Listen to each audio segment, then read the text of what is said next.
Halo, sampai ketemu lagi dengan saya. Nah, kali ini saya nggak bicara soal perencanaan waris atau perencanaan keuangan. Teman-teman, hari ini saya mau bicara mengenai bagaimana kita membangun sebuah sistem PLTS, pembangkit listrik tenaga surya, DIY, do it yourself. Gitu. Jadi untuk diketahui, kurang lebih 2 bulan ini, sejak karena pandemi dan work from home, saya punya banyak waktu. Iseng-iseng saya browsing-browsing. Kemudian saya lihat satu hal yang menarik, di mana banyak orang sudah mulai membangun sistem energi terbarukan, yaitu menggunakan pembangkit listrik tenaga surya.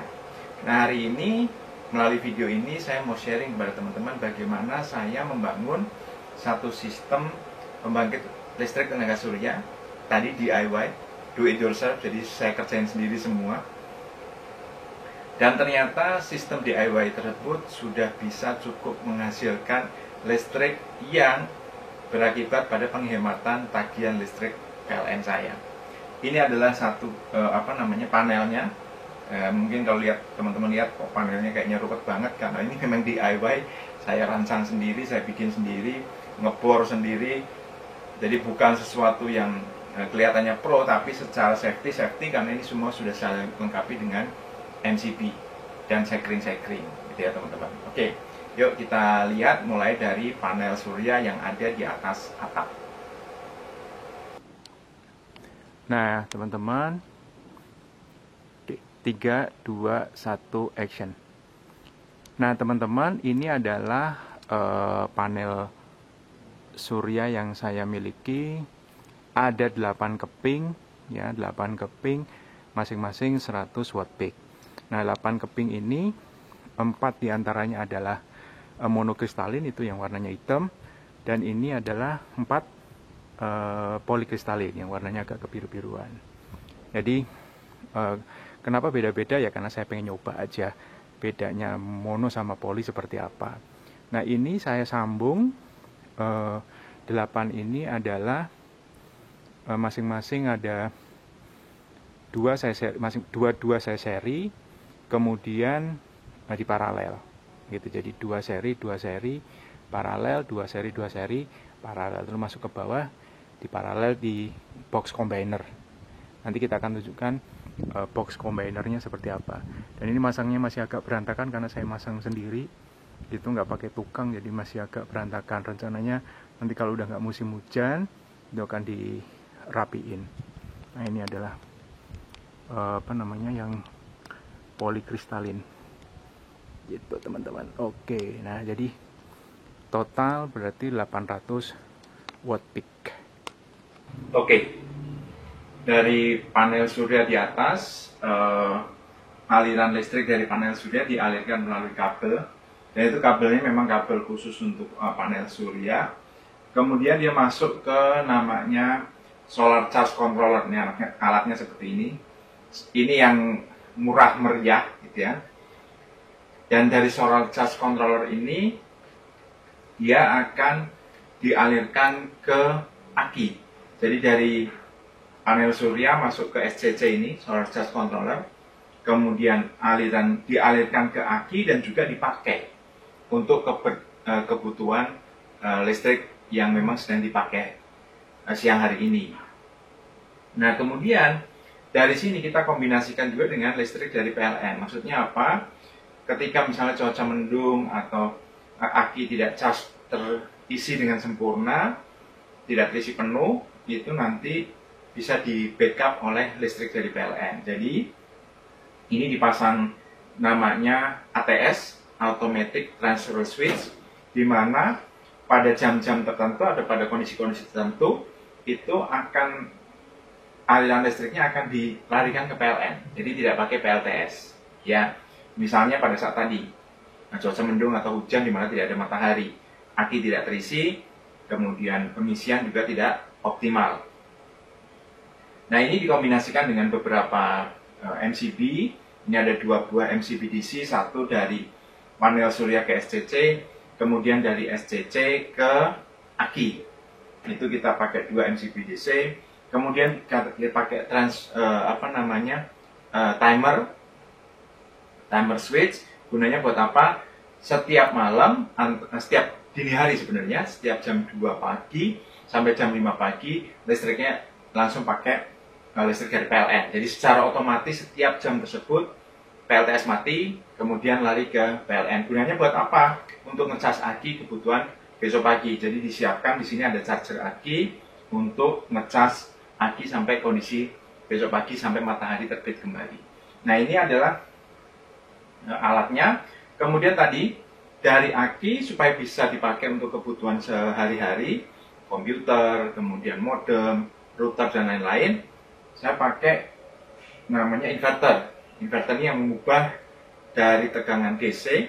Saya kebetulan pakai sistem 24 volt. Dari DC 24 volt yang sudah dikumpulin di aki, di convert menjadi arus AC yang bisa dipakai untuk peralatan listrik. Itu ada komputer tadi, router, TV, gitu ya, dan itu semua bisa di cover oleh inverter ini. Nah, buat teman-teman yang mau membuat sistem PLTS ini, ada baiknya memang punya cadangan inverter, karena kalau inverternya mati, terusak atau misalnya overload, itu bisa diganti dengan inverter cadangannya. Saya kebetulan punya 2 yang bisa tukar-tukar kalau misalnya dalam kondisi-kondisi darurat. Nah, dengan tadi solar panel sebanyak 8 buah kali 100 watt peak, saya punya 800 watt peak, itu bisa menghasilkan listrik sampai dengan 600 watt. Jadi buat komputer, buat TV cukup, karena kebutuhan buat komputer, modem, TV yang nyala seharian itu sekitar paling tidak sampai 300 watt. Jadi sangat cukup. Sisanya saya simpan di aki untuk kebutuhan malam. Jadi malam itu TV bisa nyala 24 jam tanpa harus pakai listrik PLN gitu. Nah, hal yang paling penting di dalam sistem PLTS ini adalah sebenarnya lebih ke kapasitas yang memang kita butuhkan. Jadi kita nggak boleh nafsu juga pengen bikin langsung banyak, karena investasinya cukup banyak. Dengan model investasi yang saya miliki ini, dengan model PLTS yang saya miliki ini, investasinya kurang lebih sekitar 6 jutaan. Ya, dengan 4 buah aki 60 ampere hour kali 4 ya, sistem 24 volt, kemudian dengan segala macam peralatan ini dan 8 buah panel surya, itu investasinya sekitar 6 jutaan. Nah, berapa yang saya sudah hemat? Saya sudah ukur selama 1 bulan ini, tagihan listrik saya turun 100.000 1 bulan. Cukup lumayan, ya, cukup lumayan. Karena kalau dihitung 100.000 kali 12 itu udah 1,2. Kemudian kalau investasi 6 juta berarti 5 tahun saya harusnya sudah balik modal gitu kan. Nah, itu yang kita bisa lakukan dengan sistem PLTS ini. Dan matahari itu berlimpah ruah. Even kadang-kadang kalau kondisi mendung itu tetap bisa menghasilkan, walaupun mungkin tidak optimal, tapi tetap bisa dipakai. Nah, kita akan lihat sistem 800 watt peak ini bisa dipakai untuk menghidupkan apa saja. Yuk kita lihat. Oke. Dengan sistem sebesar 800 watt peak yang saya miliki, itu listriknya bisa dipakai untuk menghidupkan laptop. Ini kebetulan ada 3 buah laptop, karena dua adalah milik anak-anak saya yang dipakai kuliah online. Kemudian 1 ini saya pakai sendiri, biasanya kalau webinar dipakai untuk monitor. Kemudian ini adalah sistem komputer di rumah saya, double monitor dengan PC ya, dengan PC dan printer. Ini kita bisa hidupkan dengan listrik sebesar 800 watt peak. Jadi dengan hasil hariannya kalau matahari cerah itu bisa sampai 600 watt.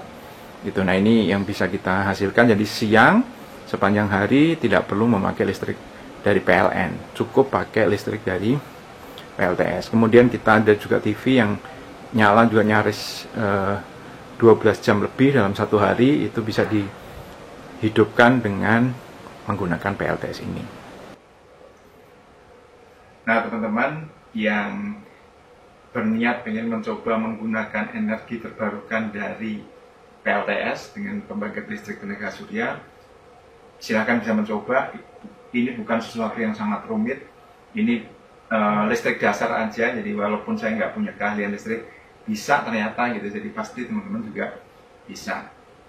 Investasinya tidak besar, kemudian penghematan yang kita bisa lakukan dengan sistem PLTS seperti ini juga cukup lumayan gitu ya. Nah teman-teman silahkan mencoba. Kalau misalnya ada kesulitan atau ada pertanyaan, nanti teman-teman bisa cantumkan di kolom komentar. Oke teman-teman, sampai ketemu di vlog berikutnya.